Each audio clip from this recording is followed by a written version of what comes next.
Hello and welcome to ecodhara. This is the second video in the series of Konmari method of decluttering.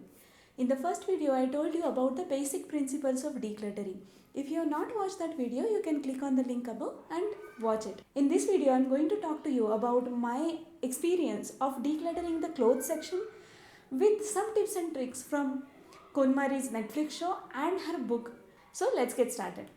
Konmari says that there are only two reasons why the house gets decluttered. The first being that we have some items which do not spark joy anymore. And the second one is we do not have a designated space or home for each item that we possess. Once we tackle these two things, it is very easy to keep the house tidy and organized all the time in the future. So when I started with clothes decluttering, as Konmari suggested, I got all the clothes on the floor and on the bed. The sheer volume of all the things I purchased was actually eye-opening. I know every one of us knows each item that we possess, but when we see all of it together, it might become overwhelming. Konmari is very strict about getting all the category items together. She says that if you miss any of the clothes afterwards and you remember afterwards, those directly go into the discard pile, because those are anyway not going to spark joy as you did not remember them when you were bringing all the clothes together. So it feels like demonetization when we were finding every 500 and 1000 rupee note that we have kept somewhere so that we get a last chance to revive those notes and value of those items. When I got all the category items together, I had to remember that I get only my clothes, because Konmari says that you cannot declutter for someone else's items, because you know what sparks joy for you, and same is the thing for others. Don't even try to decide for your partner, your family member, or anyone for that matter.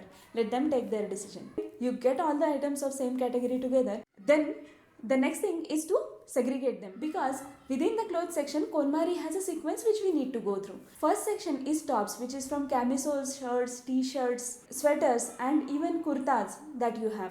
Second is bottoms, which is skirts, pants, trousers, jeans, hot pants, and even the leggings. Then comes jackets and coats. In jacket and coats, I added my dresses on one piece items that I had. The fourth one, socks and stockings if you have. Fifth is underwear, and sixth is handbags.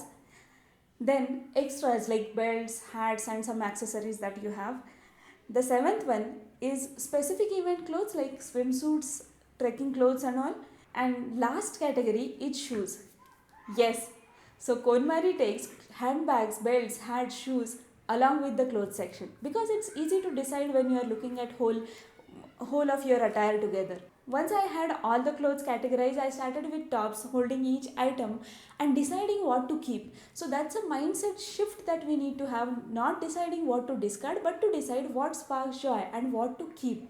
Rest of the things automatically go in discard pile. For some clothes it was really easy, for some clothes it was difficult. I'll tell you my experience from last time. Last time I did not believe Konmari completely. With keep and discard pile, I had a third pile of my own, which was called check pile. And in that check pile, I had clothes. I kept clothes that I was doubtful of throwing away. And I thought that let's see for next 6 months, if I want to take anything out, I'll take those and rest all I'll discard. 6 months I did not open it. Then I thought let me go for 1 year.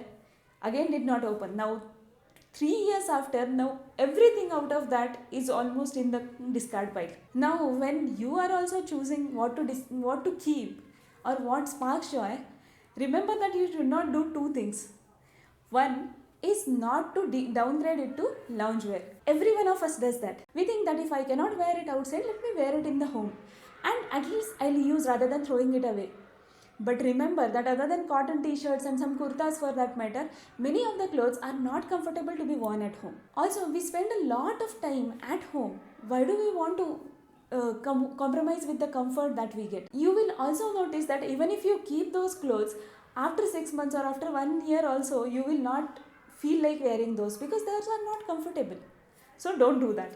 The second thing that you have to remember is not to pass on to family member or friends. Many times we do that. We give it our sister, our brother, because they can use it. If it is not fitting me, somebody else can use it. What we are doing is just increasing burden on them. I have my own example. This is the top that my sister had and she was not wearing it anymore. I actually liked it and I asked her to give it to me. That I wore for a lot of times. Now its life is over, so it is in discard pile. But let's see the second top in the discard pile, which she also wore 2-3 times and she was not wearing it anymore. So I thought, let me use it because anyway it is fitting me. It's been 2 years. I did not use it any time and it is in discard pile now. The third example is this dress, which I actually, my friend's sister stitched it for herself, which she did not feel comfortable. Then it went on to my friend because it was new item. She did not fit into it, so it came to me. I wore it a couple of times, but I never felt so good wearing it. And finally it is in discard pile again. I have given it to my maid actually. So those are the items, things to remember. I went through each of these categories slowly and patiently, and I'll show you how I organized it later in the next video. Till then, bye bye.